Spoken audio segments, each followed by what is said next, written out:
So guys, I'm in the ruins, and I mean I'm really in the ruins now. And here at Chaco Canyon in New Mexico, and I was actually wrong about one thing. I mean, they're not two stories, I mean they're multi-storied. So if you can see here, there's a basement.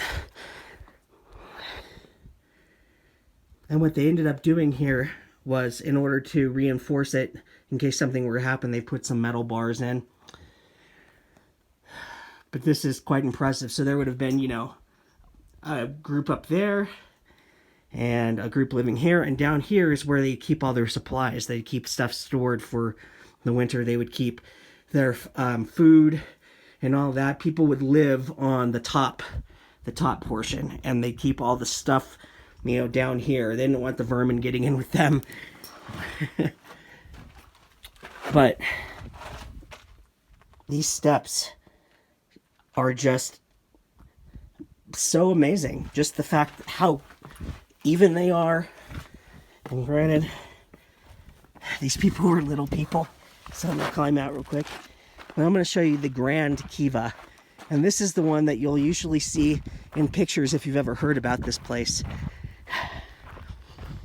And this was a place where religious instruction would happen and other ceremonies. But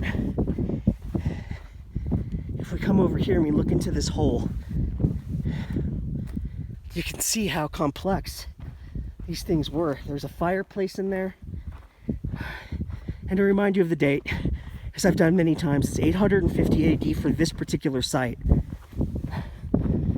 850 AD.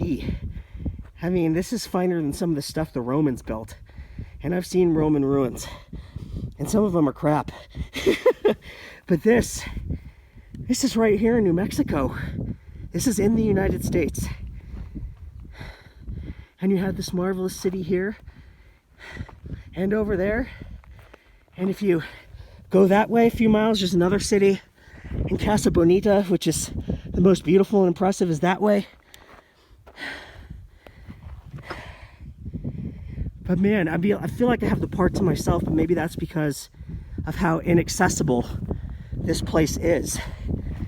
Now on the ground, there are literally pot shards, pieces of stuff through the ages, and you obviously never want to pick that stuff up.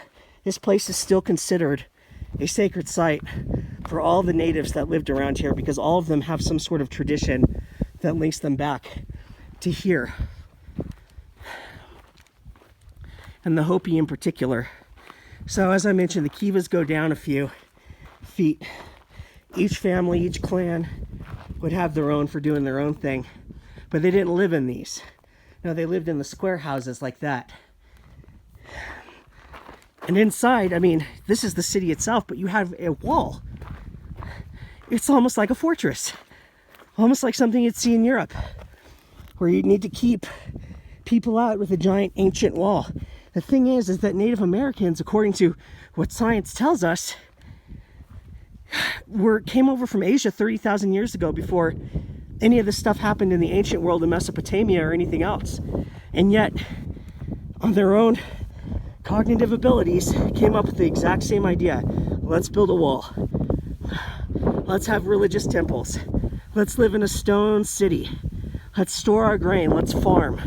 Let's do all of that. It didn't originate 10,000 years ago in Mesopotamia, as we were all told growing up in our somewhat Eurocentric teaching system that we're now starting to break away from. Okay, so here's a piece of pottery. Now, we're not allowed to keep this. We're going to put it back. But if we look at that. Magnificent. It actually has some color here, so I'm gonna get it wet. Oh yeah, look at that. Isn't that magnificent? All right, as I promised, I'm not taking any artifacts from this site. It's not my right to. We're gonna leave it there. I mean, if this were my ancestral homeland, I wouldn't want people coming and raiding it for souvenirs either.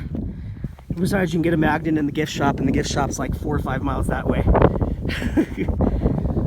Wow. Impressive. And the fact that it was just abandoned And they never built anything quite to this extent in this area ever again. The Aztecs have a legend that they came from the north. And